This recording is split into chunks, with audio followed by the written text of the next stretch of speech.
Hello everybody, welcome back to FiddleUP. I'm Emerald Ray, and today we're going to be talking about home recording. And home recording is something that has exploded over the last few years. This is something that usually very few people did, and now everybody does it. So I'm sure to some level you're familiar with the process here, which is a little bit different than how you do it in a studio. But I'm just going to go over all of the pieces of home recording. I know I've talked about a lot of these different things and probably listed off the gear that I already have in here, but I can't remember. I'm just going to put it all in this one video so you know what I do and what you can do, and give you some options of what you can do with your home recording setup, because this is such a popular topic. So, home recording can be for two purposes. You can do this for just your own demoing, if you're just making demos of what you're playing because you want to hear what it sounds like. It's a really good thing to do. It's a really good thing to record yourself in general, and you can just record yourself on your smartphone. You can record yourself on an old-fashioned tape recorder if you have one of those things, or a digital recorder. You can record yourself on a little, some kind of recording device to hear what you sound like. But if you want to kind of step it up and maybe take it to the next level, if you're kind of getting tired of it sounding like a little tinny or something, and you want something a little beefier, then it's probably time to invest in some nicer microphones. So the process I'm going to be talking through today is the digital setup that everybody has. If you're recording on the computer, if you're, using digital recording software, the first thing you're actually going to need is something called an audio interface. And I've had a couple of those over the years. I had a cheap little M Audio one for years, which was awesome. It was great. It just did exactly its job. It got the microphone into the computer. And that's all it needed to do for a very long time. So, you can totally spend $100 or $200 on an audio interface. That's not bad. Now I have a fancy Apollo Twin, which is about $1,000, but it has all kinds of settings and things like that the other one doesn't have. I can do really professional recording on it. It has all kinds of preamps and fancy stuff that I don't necessarily use, but I can if I want to. And just for pro level stuff, it's a more solid machine. Not that the other one didn't work, but when something's just kind of, you always worry when something's a little bit lightweight and flimsy that it's not going to last a very long time. So yeah, definitely want something more solid for professional recording. Not only for ease of use, but for making sure you've got a good connection going through from your microphones to your computer.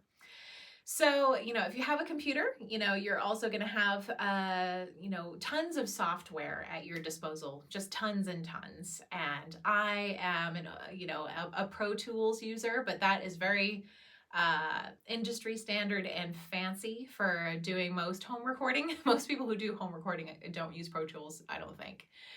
That's kind of more for industry people and people who are techie and know what they're doing when it comes to mixing. And even though I'm not really an engineer, I'm definitely not a mixing engineer, I prefer to use Pro Tools because I think it's, there's certain functions in it that are really good. And if I wanted to record something and then just give that whole studio session file to an engineer, I can just do that and they can just plug it into their Pro Tools. So as far as just using the software that you prefer to use, I prefer to use that, but you can also use Logic, which is much cheaper. So, but it doesn't have all the fancy bells and whistles that Pro Tools has, and there's things that I like to do that it doesn't do, or at least I don't know if it does because I don't use it. Maybe it does now. I don't know. Things change kind of quickly, so I'll have to check it out. So there's Logic. There's also a bunch of other ones that I can't remember off the top of my head. There's like Cubase and there's a whole bunch of different types of recording software that you could use. You could even just use like GarageBand. Like GarageBand, it's very simple, but it does its job if you just want to record some things into it, and you're just doing some demos and you don't want to faff around with anything. You don't want to get distracted by the technology. GarageBand is fine for doing stuff like that. If you're going to be doing anything professional level, like if you're going to be recording an album at home, don't use GarageBand. Mostly because no engineer will take you seriously if the word GarageBand comes out of your mouth. Like I would just go ahead and buy Logic or something else, just spend a couple dollars on something that costs some money and you'll be fine. And so, usually I'm saying, yeah, I just use the cheap thing, but that just, it doesn't look professional to use for GarageBand. But if you're just recording demos at home, if they are demos, if this isn't going to go out, then you're fine to use something very simple like that. Absolutely fine. So once you've got your software all ready to go and you've got your audio interface ready to go, so we have a way into the computer, then you're going to be wanting to think about what's going into this. So how are we gonna get in there? So we should talk about some microphones. And for microphones, there's a few different types of microphones that you can use. Generally for home recording, a lot of people use condenser mics. And condenser mics can be good and bad, depending on the situation. Condenser mics are, very high powered and they're very sensitive.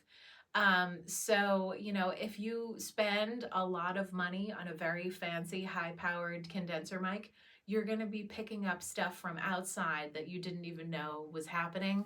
So beware, make sure, spending more money doesn't necessarily mean it's better for your home recording setup. I know a lot of engineers that just sort of have stuff coming in the door that people recorded at home and just cry because they have somebody who had like too fancy a mic for a house, because something you have to consider is that a studio is a sound treated space. It's a completely sort of self-contained sonic space.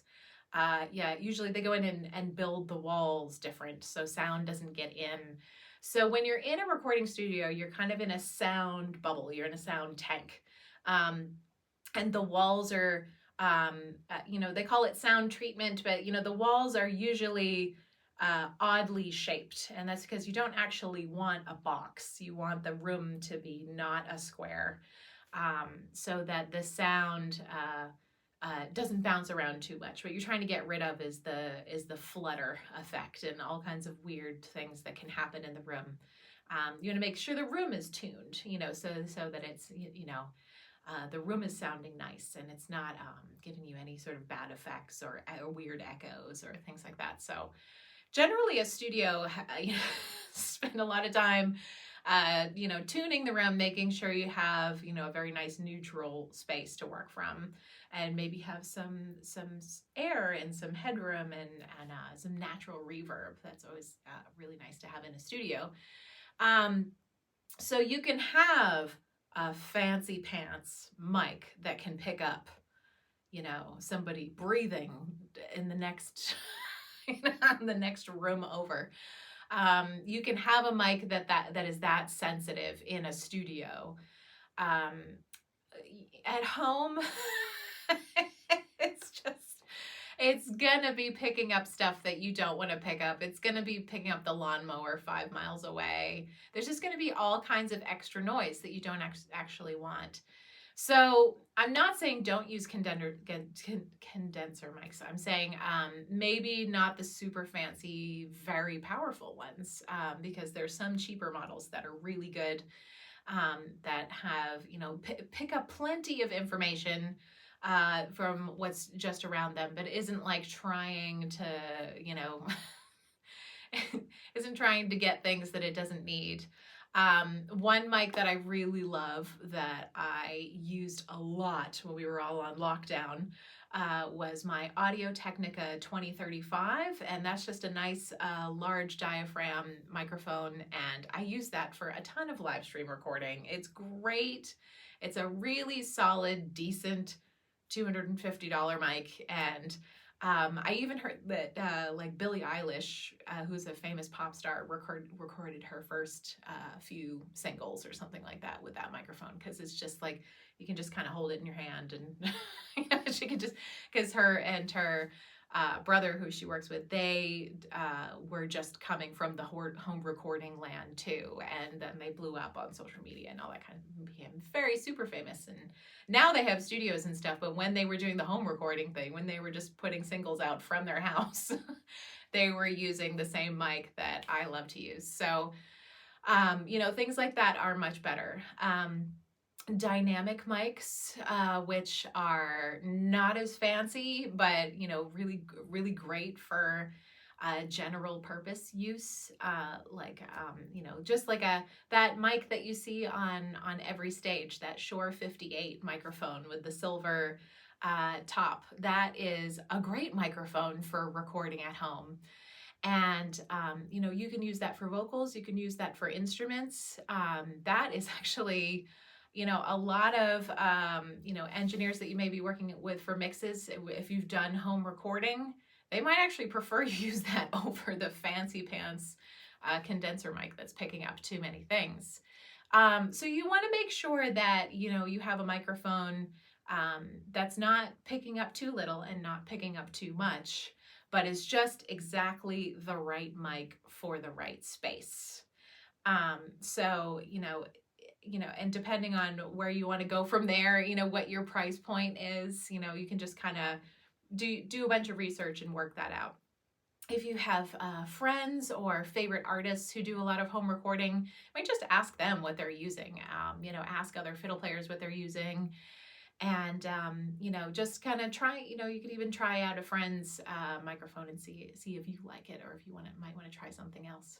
But getting a handle on what microphones work is always a good thing to do. So, and I will tell you that I'm actually not a condenser mic fan when it comes to the fiddle. I'm a big ribbon mic fan, and ribbon mics were generally always used by classical musicians and for certain other purposes in studios as well. But for some reason, for a really long time, you know, fiddle players were just using condenser mics all the time. And I'm really not sure why this is. And, you know, a lot of fiddle players really love condenser mics on their fiddle. I don't love it. I don't feel like it's a nice fit on anybody's fiddle. And, you know, that's just my big opinion there, my 2 cents. Like, I am such a ribbon mic fan. So I have a couple of ribbon mics that I use. My favorite one is a Coles 4038, which is a big, it has a big black, it looks like it's got kind of a waffly top on it. And so I love using that one for my fiddle. Ribbon mics are very warm. So that one just sounds like deep, dark chocolate. It's just rolling off all of those high frequencies. It's recording exactly what I want it to record. And ribbon mics are not also very ultra powerful. I actually have to have a fancy preamp to get the power up to the level where it's able to record. So it's really only picking up the frequencies that I want, and it's picking up only the level that I want. So I have a lot of control. People tend to be afraid of ribbon mics because they're a little delicate. You can easily accidentally turn your phantom power on and fry it. So you want to make sure that you don't do that. So ribbon mics are kind of for somebody who's going to be a little bit more technology savvy. And I'm not saying don't use them, but I'm saying you're going to have to, it's going to be like, you know, having a cast iron pan or something like that. You know, like it requires a different kind of care. And you want to make sure that you're not just lumping it in with the rest of your condenser mics and stuff like that in terms of usage. And so that is what I prefer to use on my fiddle. And so, you know, if you want to, and I also have a Cascade Fathead, which I love as well, which is also a ribbon mic. So those are the different kinds of mics. You have, you know, very simple dynamic mics, which are great for home recording. Nothing wrong with that. Condenser mics, be a little careful. Make sure you do your research. Make sure you talk to some engineers or an engineer that you want to work with and make sure they're okay with that. Ribbon mics, you know, send me an email. We'll chat about that. I'm happy to nerd out about ribbon mics. In the case of ribbon mics, and maybe even some of the other mics that you're using, you might want to think about having a preamplifier, which is going to go, your mic is going to go through that before it goes into your audio interface. So that is not necessarily necessary if you're just doing really simple home recording. If you want to do something a little bit fancier, then a preamp is good for things like adding gain, like for the ribbon mics. You can boost the power on the ribbon mics, and a lot of mics kind of need a little help, need a little boosting. So that might be something that you invest in on top of it, but I wouldn't even consider that unless you're planning on having this be like a professional recording that you it's something that's going to be released, professionally on the internet. Other than that, I wouldn't worry about preamps at all. If you wanted to play around with digital preamps, there's plenty of digital preamps. If you have got something like the Apollo Twin that I have that has a preamp package in it. There's all kinds of digital preamps. There's also all kinds of preamps that you could put on in your digital recording software. So, I might start there, and so you can see like what is a preamp and how does it work and all that kind of thing. So, definitely don't buy one until you really feel like you absolutely need one, because they can be very expensive. So unless you need it, it's probably not necessary. So yeah, in terms of gear that you need, the last thing you're going to need is something to listen on. And this could be as simple as like some really solid headphones. Lots of people just use headphones, and they actually prefer to do that. The other option is you can have 2 studio monitors, on the opposite side of your computer screen, so that you don't have to have the cans on, and you can just listen, and you can kind of place them nicely so that you can hear things properly. So that would be an extra expense. I would say definitely get headphones first and get studio monitors second if you are on a budget. The headphones, you're going to be able to use them for tracking as well. You're going to want to have headphones on when you're recording, so you can hear what you're recording while you're so you can test the level and all that kind of thing while you're recording. And then, but there's different headphones for tracking and for mixing if you're going to get into that. So just know that you're going to want to get something that's, decently priced, and also just kind of middle of the road, like something that's good for tracking and mixing, first if you're going to buy some headphones. Or you can buy both. It's totally up to you. But if you're looking for something to get started, I would just know that there's a difference between those two things. And then eventually, once you get your studio monitors in, then you will be all ready to record your next great album at home. And home recording is kind of a wild world of, new things coming out all the time. And there's all kinds of, great YouTubers who have channels. A lot of studios have social media channels that are really amazing that you can just check out all their gear, and a lot of them make recommendations for home recording and things like that. So I would definitely check out some studio gear influencers for sure, because there's a lot of people that can spend a lot of time nerding about this stuff. And so I encourage you to get nerdy about gear for sure. It's definitely something that you need to know about. Regardless of sort of your level of interest, it's something it's good to know about, and good to know enough to be dangerous is what I like to say. So I hope that was helpful. I hope that gets you started on your home recording journey, and I will see you in the next video.